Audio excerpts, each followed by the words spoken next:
ஐயா பிறவே தூத்துக்குடி கொத்தனார் கட்டிடத்தை கட்டினாரு வெத்தலுக்கு தேவை சுண்ணாம்பு உண்மையாயிருந்தா என்ன நம்பு 10 தலை பாம்பு இருக்குதா தெம்பு கெஞ்சுதே நெஞ்சு ஒன்னையே மிஞ்சு கக்குற நஞ்சு தன்னையே மிஞ்சி உங்க மர காத்து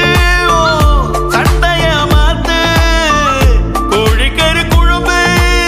கடலை வாங்கிட்டு விரும்பு நீ ஒரு தேர்ந்தெடுக்கப்பட்ட தேவதையா அடியே ராசாத்திக்கு இத்துணுண்டு